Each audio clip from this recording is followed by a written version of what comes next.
जवान बेटे की शान में माँ ने दी कुर्बानी। एक गांव में एक बुढ़िया रहती थी। उसकी उम्र 60 बरस की थी। उसका पति एक्सीडेंट में मौत हो गई थी। उसके एक ही बेटा था। अपने बेटे को पढ़ाती लिखाती थी, जिसके पालन पोषण की सारी जिम्मेदारी उस बूढ़ी माँ पर हो गया था। जब उसका लड़का उच्च क्लास में जाने लगा तब उसकी खर्चा बढ़ने लगा और उसके बैकग्राउंड खराब होने लगी।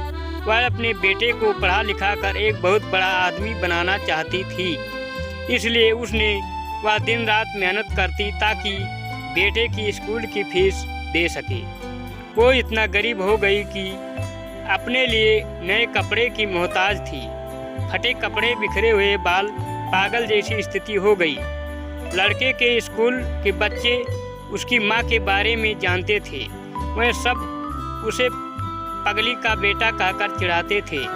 लड़का इससे बहुत परेशान था। लड़का अपने जवानी के शान में उसे अपनी माँ पर शर्म आने लगी थी। वह उसके साथ कहीं भी आने जाने से कतराने लगा था। जब लड़का पढ़ लिया तो उसकी शहर में अच्छी नौकरी लग गई। उसने अपनी माँ से वादा किया कि शहर में मकान लेकर वह उसे लेने आएगा, लेकिन वह शहर गया तो फिर लौटकर वापस नहीं आया। उसकी पगली माँ उसका इंतजार करती रह गई। कई महीने बीत गए, लड़के की कोई खबर नहीं आई। कई महीने बीत गए, पगली माँ को एक दिन उससे नहीं रह गया और वह बेटे से मिलने शहर पहुँच गई।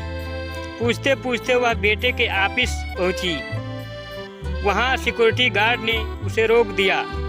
पगली औरत ने गार्ड को अपने बेटे के नाम बताया और बोली कि उससे जाकर कह दो कि गांव से कोई मिलने आया है।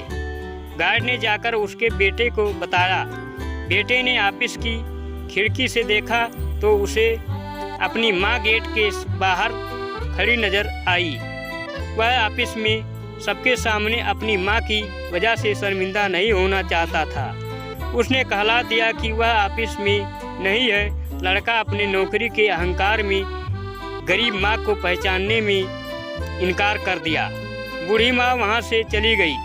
वो बहुत कमज़ोर हो गई थी, अच्छे से चल नहीं सकती थी। शाम को वह लड़का ऑफिस से घर जाने के लिए निकला। रास्ते में एक जगह काफ़ी भीड़ जमा थी। वह अपनी गाड़ी रोककर भीड़ के पास पहुँचा और तो उसकी पगली माँ एक्सीडेंट से मर गई थी। हाथ में एक चिट्ठी थी जिसमें लिखा था, बेटा बड़े दिन हो गए थे, तेरी कोई खबर नहीं मिली। चिंता हो रही थी इसलिए तुझसे मिलने चली आई। तू तो अब बड़ा आदमी बन गया है। तुझसे मिलना अब शायद मुझ गरीब की किस्मत में नहीं, लेकिन मैं खुश हूँ। तेरे लिए तूने अपना ही नहीं मेरा सपना भी पूरा किया। अफसोस इस बात की है कि मेरी ये ऐश आराम और सुख भोगने की समय आई तो मेरी उम्र कम पड़ गई। काश बचपन में तेरी किडनी में चोट के कारण कैंसर न लगी होती और मुझे तुम्हें अपनी किडनी न देनी पड़ी होती तो तेरी ऐश आराम और सुख की जीवन की अनुभूति ले पाती कि सुख क्या होती है। तेरी पगली माँ ये पढ़कर उसका लड़का फूट फूट कर रोने लगा।